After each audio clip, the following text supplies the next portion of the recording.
Take a big stretch because we have a group presentation that's we're moving to next, so it's going to be a bit longer than the prior ones, but they stand between you and lunch.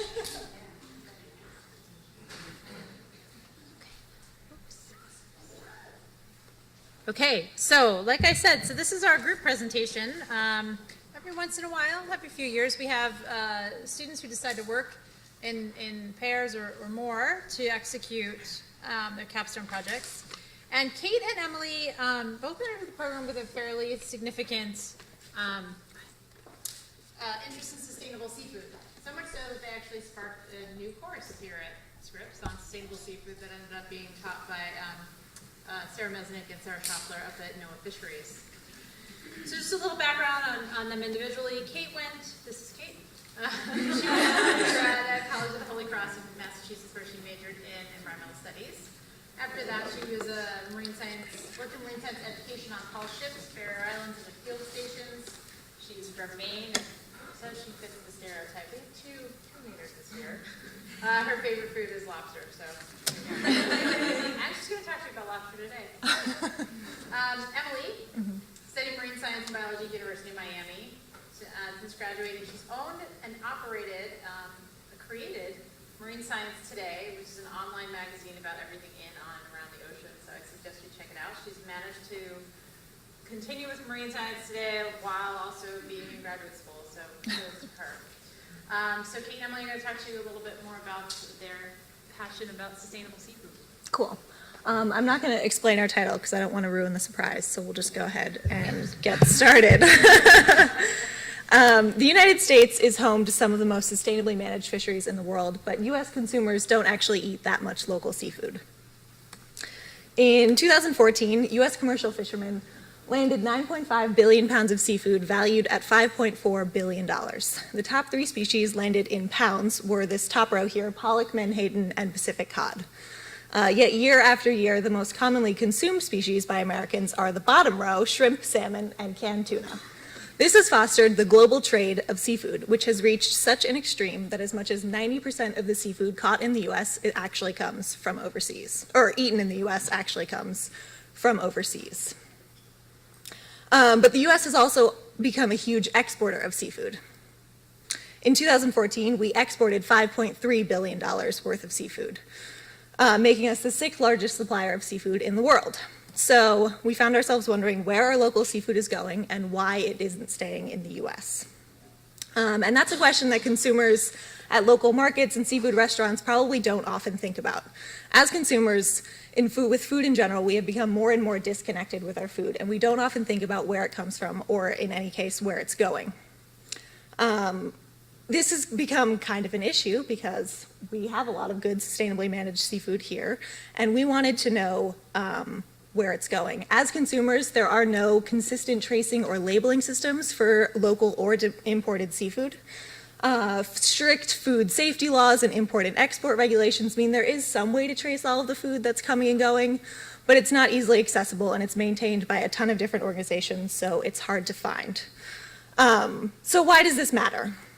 Well, when we lose track of our seafood anywhere along the supply chain, bad things can happen, like fraud, slavery, illegal fishing and bycatch, more fraud, environmental destruction, and food safety issues.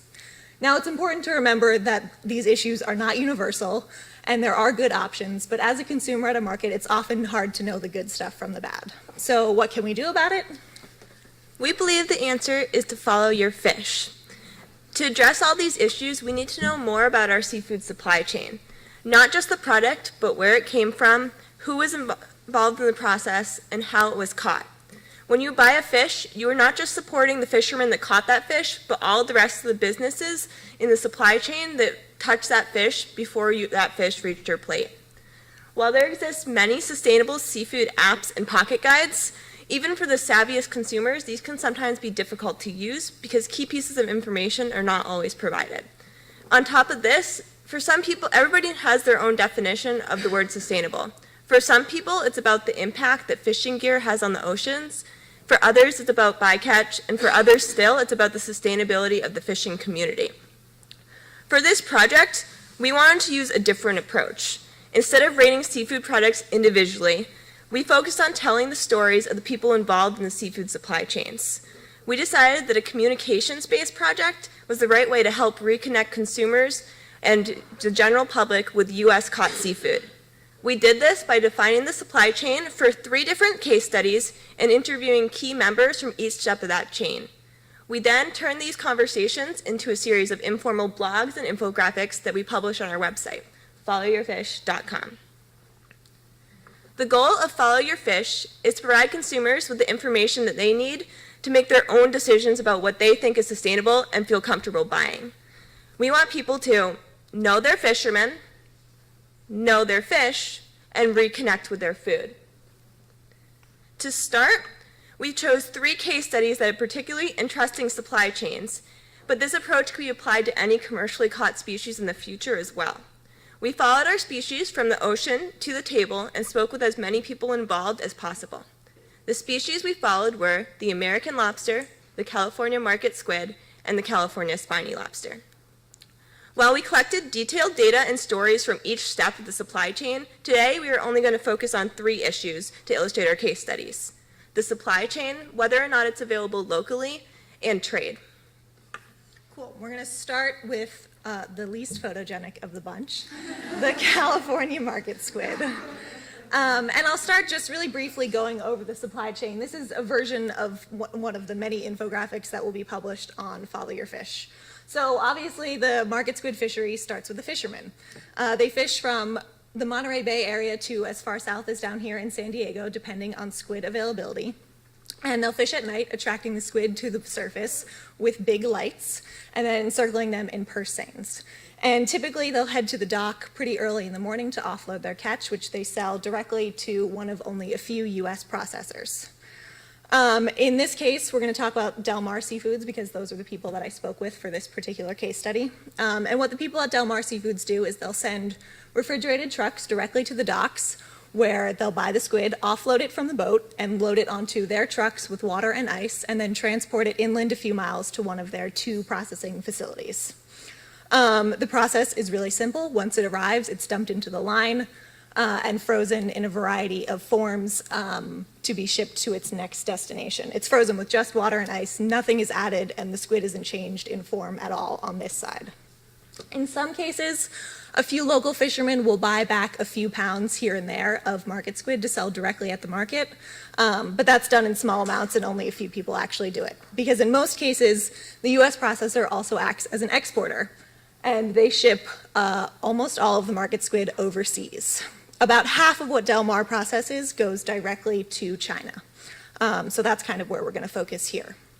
The journey to China takes about 2 weeks. They're loaded onto cargo ships in these big 10-kilo frozen blocks of squid. And once it arrives there, it's processed at one of more than 7,000 coastal processing facilities, so China is more than able to handle all of the squid we can give them.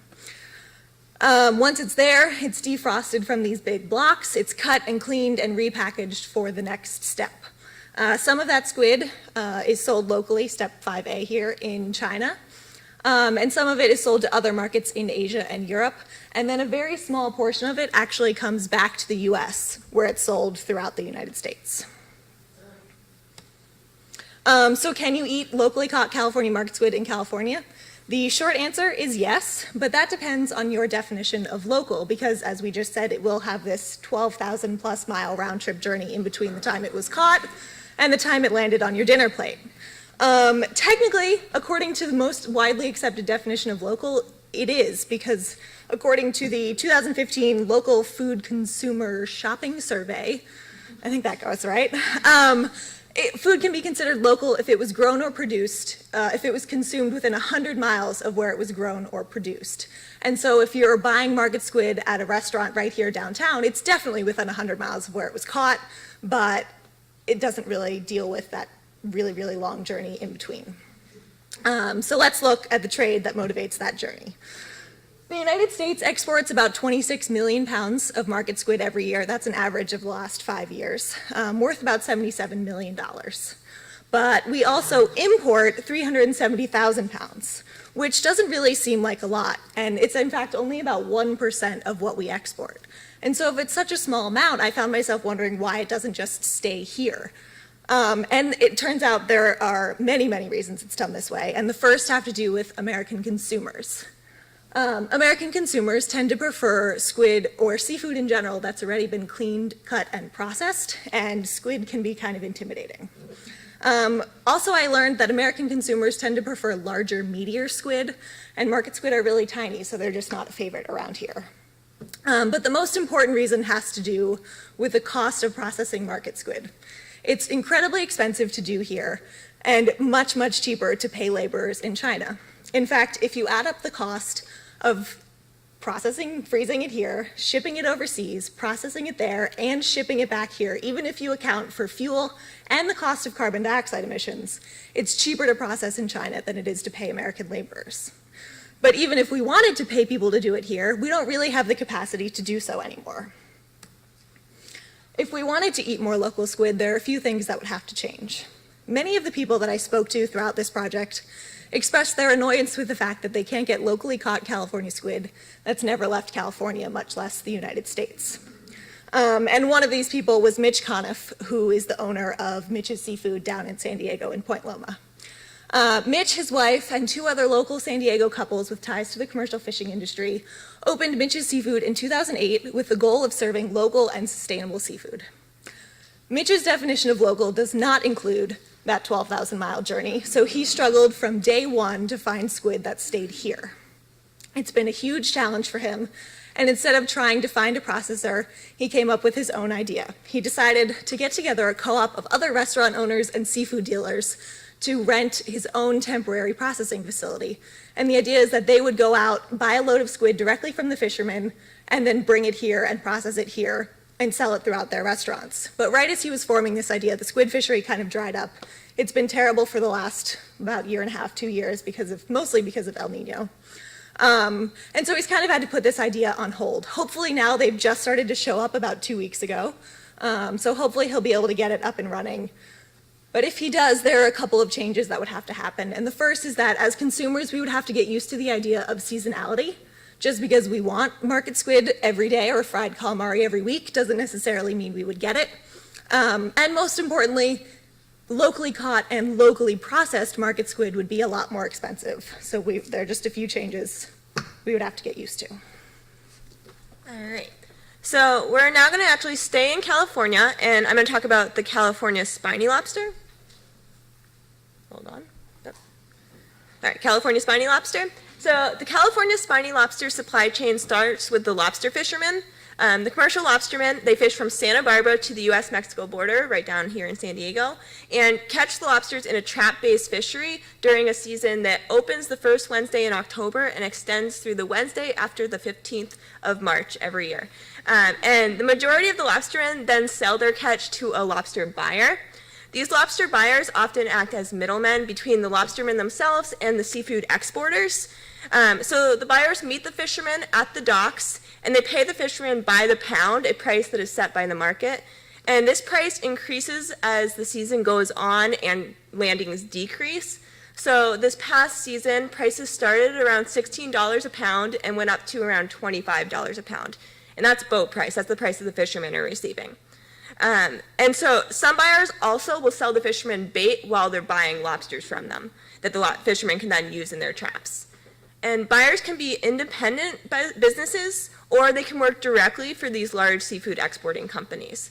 And regardless, the majority of buyers then send the majority of their lobsters to these large seafood exporting companies, which are mostly in the Los Angeles area. A small fraction of the buyers can sell a very small portion of their lobsters locally as well, although this is rare. So what happens at the exporter is actually kind of more of a mystery. The exporters I attempted to talk to were not really willing to participate or talk to me. And so due to this, I have to speculate about what happens based on conversations with other members of the California spiny lobster supply chain. And so it's believed, based on these conversations, that almost all lobsters caught in California are then exported abroad to China. And the majority are shipped live, though some may be frozen as well. And because they're shipping a live product, the lobsters are flown on airplanes as quickly as possible versus going on cargo ships like the California market squid. And so once the lobsters land in China, the Chinese companies pay large import taxes that can be as much as 30% to bring the lobsters into the country, and then wholesalers will distribute these lobsters to restaurant and retail markets before they reach the consumers. So is California spiny lobster available locally? The short answer is yes, but while the majority of lobster is exported to China, you can still buy lobster locally, but it's hard to find. You can only find it during the season, and it's pretty expensive. So many people in California don't even realize that California has its own lobster because you don't see it in local menus or in local restaurants. And so this has to do with the seasonality, but also because while it's available at some local restaurants and markets, these restaurants tend to be high-end kind of white tablecloth places like the Marine Room down the street in La Jolla that if you're a graduate student like me, you probably can't afford to eat at a regular basis. And so it's a pretty expensive product. And so if it's caught locally, why then is it so expensive? This has to do with our demand from China. Chinese customers are willing to pay these high prices for what they regard as a high-quality product. So if we look at our trade with China, this is where things tend to get tricky because not only would the exporters not talk to me, but the California Department of Fish and Wildlife does not track California spiny lobster exports. And so this is speculation based on conversations. And so we do know that in 2014, the California fishermen landed 951,000 pounds of California spiny lobster.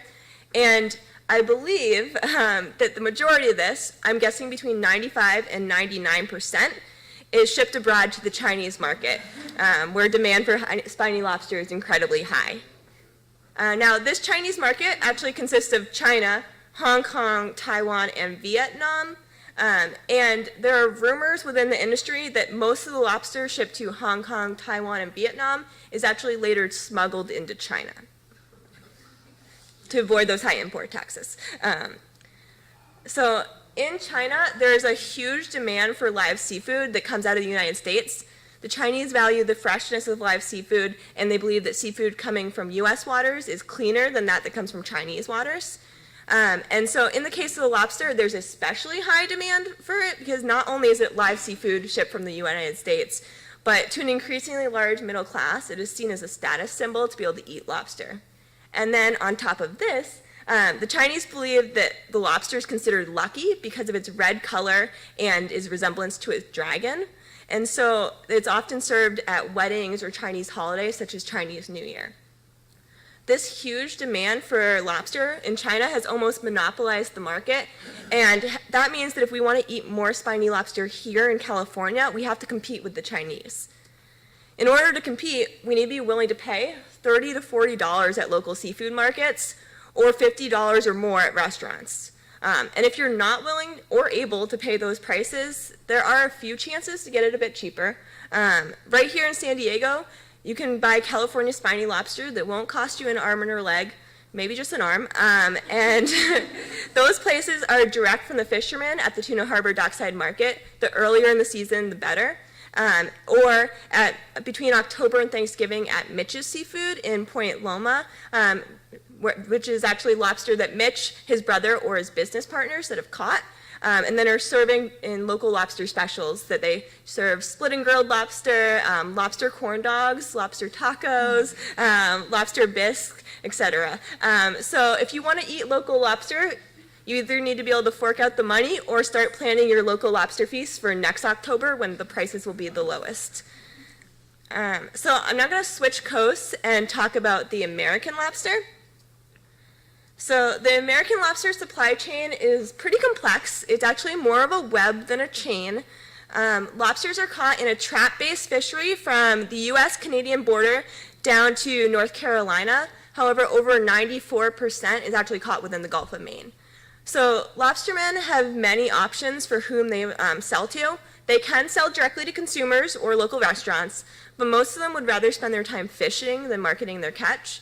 And so the majority sell to live lobster dealers that are located on the waterfront, where they can quickly unload their catch and fill up on bait and fuel on their way home from fishing.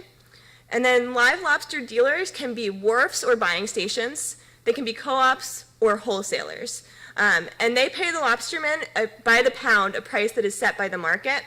And this price fluctuates constantly, like daily, but the average boat price in 2014 was $3.83 a pound. So no, that's dramatically less than our California spiny lobster. And buying stations and co-ops will then typically sell to wholesalers, but they can sell further down the supply chain if they choose to, depending on how they're set up. So once at the wholesaler, lobsters are graded based on shell quality and size before being redistributed. So shell quality is based on how hard the shell is, and there are specially trained workers whose job it is to grade the lobsters, and they're apparently some of the most highly trained people within the industry. And so once lobsters are graded, they are sold to either the live market or to the processing market. And lobsters sold through the live market are then distributed locally, nationally, and internationally to other wholesalers, restaurants, and retail markets. So all grades can be distributed locally, but only the higher grades can survive the journey overseas. So therefore, the further the journey, the harder the shell needs to be. The softest shell lobsters are the ones that become our processing lobsters. They are first sent to a primary processor where they're either cooked or frozen raw in a variety of forms before being either distributed as is to restaurants and retail markets, domestically and internationally, or sent to value-added processors. And at the value-added processors, they turn the lobster meat into products like lobster ravioli, mac and cheese, bisque, etc. I'm getting you hungry. And then those are distributed to our restaurant and retail markets, again, both nationally and internationally. So is American lobster available locally? Definitely. American lobster is available locally in New England at pretty much every supermarket, fish market, restaurant, stands along the side of the road, even at the airport. In addition to this, American lobster is actually distributed widely throughout the country and the world. You can buy a lobster caught in Maine here in California for significantly less than you can buy a lobster caught in California. And so this actually has to do with not only the extremely high price of the California spiny lobster, but the amount of American lobster landed. So in 2014, the U.S. landed about 148 million pounds of American lobster, and we exported about 114 million pounds. We then imported 98 million pounds. And so that means that about 132 million pounds were distributed throughout the United States, and the rest were sent abroad. So the majority of our trade is actually done with Canada. Our relationship with Canada tends to be a little bit complicated. They are competitors, but also our partners. So of the 114 million pounds that we exported in 2014, over half, about 69 million pounds, were exported to Canada. And then Canada sent us over 98 million pounds. So that's pretty much all of our imports that we've mentioned on the previous slide. Lobsters from Canada are the same species as the United States, so why then are we trading lobsters back and forth over the border? The difference lies in the seasonality of the fisheries themselves. So while you can lobster year-round in the United States, the majority of our lobster is actually landed during the summer and fall when lobsters have moved inshore to molt, shed their shell. And so, the majority of our lobsters are produced in the summer by the United States. And then in Canada, they manage their fishery actually a little bit differently. They manage their fishery in zones that they open and close at different points throughout the year. And the majority of their lobsters are actually caught in the winter. And so Canada produces a lot of hard-shell lobsters in the winter. But despite these seasonalities in the fishery, demand for lobsters is high year-round. And so in order for businesses to provide their customers with enough lobsters all throughout the year, U.S. companies buy hard-shell lobsters from Canada in the winter to ship abroad, and Canadian companies buy soft-shell lobsters from the United States, mostly to process, a few to hold and store till prices go up again, and then the rest to sell to local restaurants and markets during tourist season. So the U.S. and Canada then compete with each other to sell the live and processed lobsters that they produced. And landings are so high that it would be difficult for both of those countries to sell all those lobsters domestically, and so therefore they compete to sell them to international markets. Now, if you look at our maps, the map on top is our total 2014 exports for the United States. And you can see that a huge percentage of our exports are actually going to Canada, the dark red. However, if you look at the map below that, you can see our 2014 exports excluding Canada. And in that map, the U.S. exports the most lobsters to either the European Union or to the Chinese market. And as with the California spiny lobster, the Chinese market consists of China, Hong Kong, Taiwan, and Vietnam. So over time, as landings have increased, so have our exports. So the graph on the right represents our exports to our top markets since around 1989. And the dark blue line is our exports, and the light blue line below that is our exports to Canada. And our exports to Canada pretty much mimic our total exports almost exactly. And then the line below that is our exports to the European Union, and that's our line in yellow. And as you can see, our exports to the European Union have remained fairly steady over time, slight increase overall. And it's been a very valuable and important market for us. And this actually has the possibility to change, though, because recently, actually within the past year, Sweden found 32 American lobsters in their own waters, actually in 8 years. And they now want the American lobster marked as an invasive species in Europe, and they're threatening to ban all live imports of American lobster to Europe. And to the EU in general. And so this would have a major effect on the American lobster industry. In 2014, the value of live exports of American lobster to the European Union was worth over $141 million. So it's an incredibly valuable industry and market, and one of our top markets. And the decision of whether or not to actually ban live American lobsters to the EU is supposed to be made at the end of June, so end of this month. And there are currently U.S. lobster representatives over in Brussels campaigning against this. So our red line below that is our next kind of important market, and that's the Chinese market, which before 2010 was pretty insignificant, but since 2010 has increased pretty dramatically and is actually catching up to the EU as far as imports of American lobster. And basically, right before 2010, kind of Chinese markets for lobsters in general had been growing, and it kind of outgrew the Australian fishery and then the Californian fishery, and so it was looking for another fishery to kind of fill that demand, and that's where the American lobster fishery came in.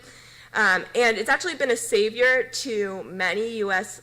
American lobstermen and businesses, because we've had increased landings, and without the extra market to kind of absorb some of those landings, prices would have plummeted. Prices have dropped a teeny bit, but overall they've remained fairly steady because the Chinese market has kind of absorbed those extra landings. And so I talked actually with one wholesaler in Maine, and he built his whole business in 2011 with the idea of capitalizing on these new Asian markets. And he told me that when he first started building relationships over in China, he had to kind of convince Chinese buyers that American lobster was worth buying because they look different than the California lobster or the Australian lobster that you're used to. First of all, they have claws, and then they're also not red when they're alive. And so there goes the lucky symbol. And so they had to convince them that the claws, first of all, the American lobster is delicious, and the claws mean extra meat. And for the red color, lobsters turn red when they're cooked, and so therefore they go through a transformation, which is actually another valued theme in Chinese culture, and therefore a selling point. But the biggest selling point was probably the price difference between a spiny lobster and an American lobster. We said boat price for the spiny lobster this past season was anywhere between $16 and $25 a pound, whereas boat price in 2014 for the American lobster was around $3.84. So pretty big difference there. And so they marketed American lobster as an item that could be brought home and shared with the average family, not just a specialty item that needed to be served in restaurants or at holidays and weddings. And now I'm going to turn it back over to Emily to wrap things up. Cool.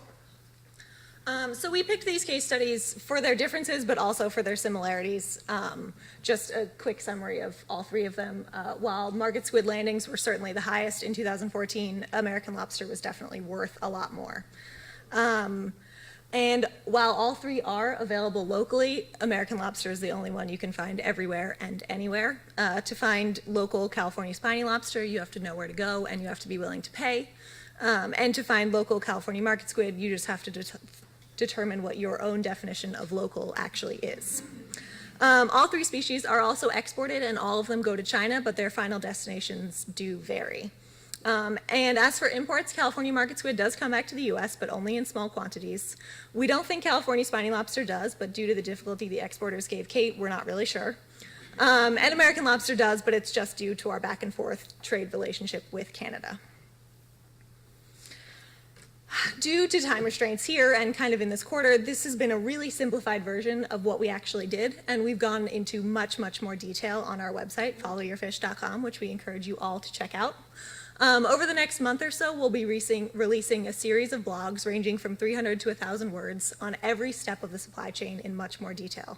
We start with creature features and a little bit about the fishery to introduce people to the species in general, and then go through each step of the supply chain, starting with the fishermen and going through the wholesalers and the distributors. And much of that information was given to us directly by those people, and they have fantastic stories, and they took a lot of time to tell us about their lives in great detail. We decided we wanted to tell stories because we know that's how a lot of people connect with and learn about new topics. Facts and data obviously are important. We're at a science program right now, but we know that a lot of studies have shown that they don't really matter to people who have already made up their minds. And in the case of seafood, we hope that most people haven't made up their minds, and that by reading about the people behind their food, they'll reconnect with their choices and be able to decide what aspects of sustainability matter the most to them. And there just aren't that many places where you can learn these stories. They're all pretty focused very locally on the coast. There are a few dockside markets and community-supported fisheries where you can go and you can speak to the fishermen and hear about their lives and learn about their catch. And those are fantastic places because those people are always willing to chat, and they also have some of the best recipes you'll find. But they're stuck on the coast, and so if you live even a little bit inland, you don't get this experience. Whereas Follow Your Fish will live on the internet, hopefully forever. And with more time and more money, we're going to add more aspects to this. Right now it's blogs, photos, and infographics, but we hope to add some multimedia components and maybe some videos. And we will certainly be adding new species as time goes on. We hope that our website and that this project in general spark a bigger discussion about reconnecting with your food and about deciding for yourself what aspects of sustainability matter the most to you. We don't want to advocate here for one kind of seafood over another. We don't want to say that local is better or worse. We just want people to have all of the information they need to make their own choices. And we also want to say thank you to our committee members who helped us greatly during this time period, to all of the fishermen. I don't know who's in white. To all the fishermen, wholesalers, distributors, everybody in the supply chain who took time out of their very busy days to tell us their stories and in most cases feed us delicious seafood. And to our classmates who talked us out of calling this project Sea to Stomach, which it turns out was kind of gross. So thank you. So questions? Find us, follow us, ask us questions.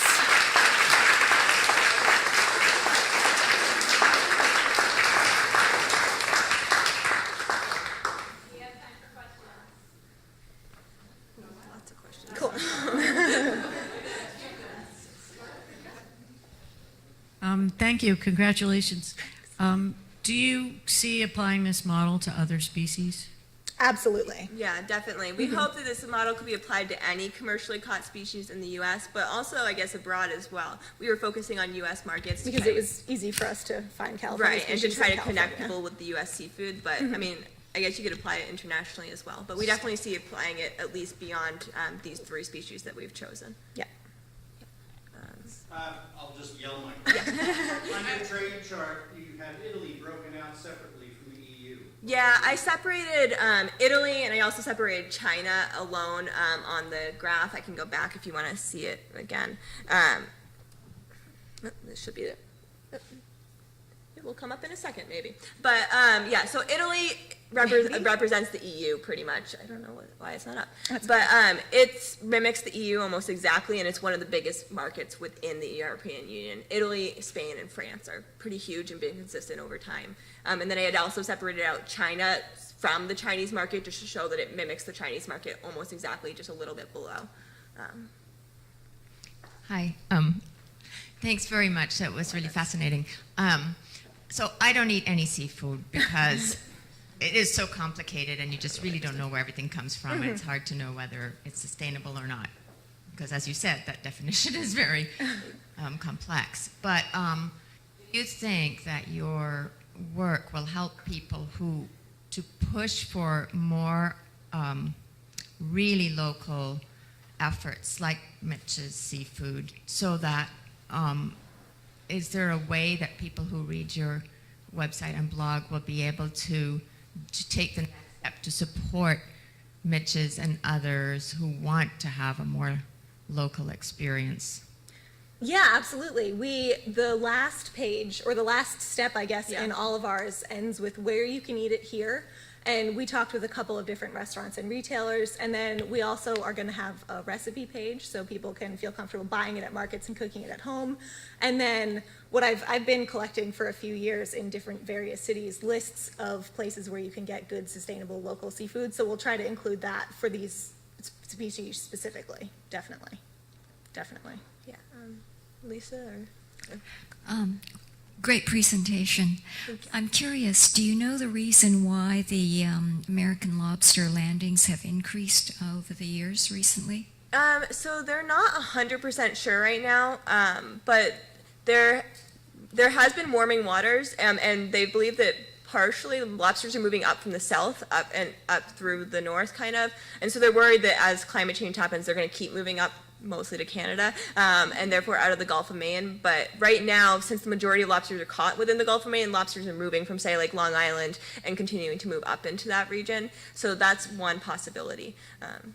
They also have really strong management measures for the American lobster. It's an old fishery, and the fishermen themselves have been a huge part of the conservation efforts to actually protect the species.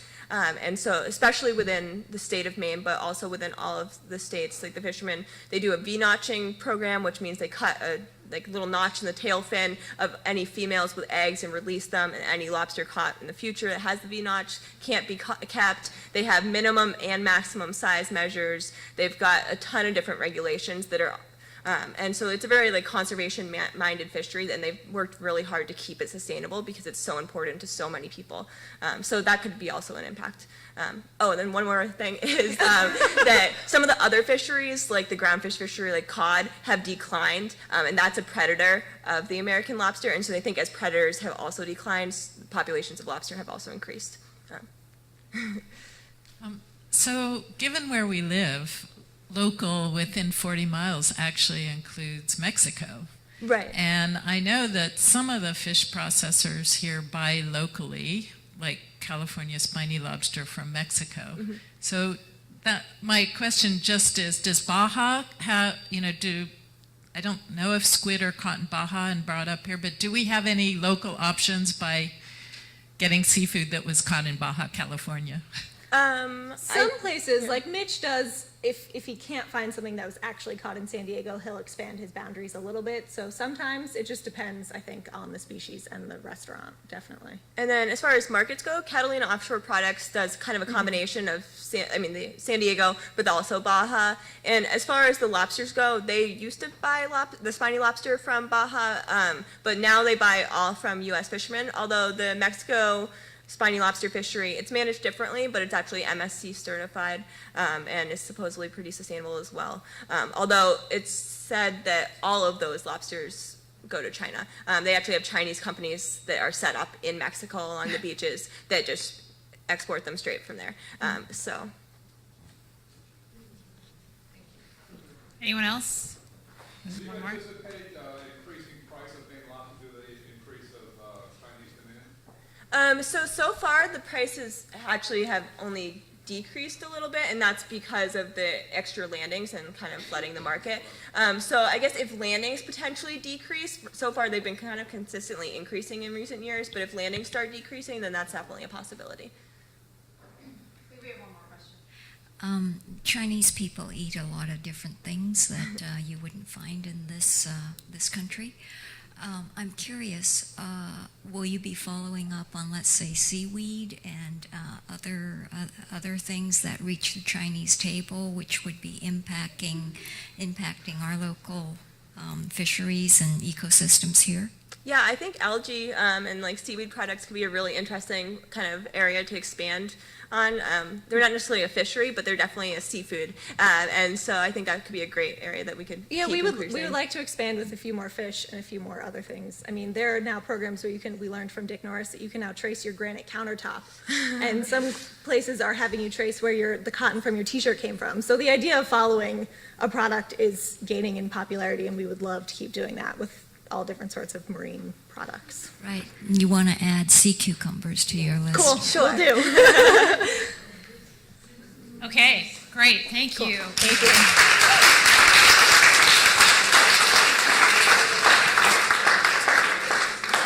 So I think I remember kicking this off by saying that you might feel like, as the students do, there's a lot more to do in a lot of these projects, and I think that was a really good example.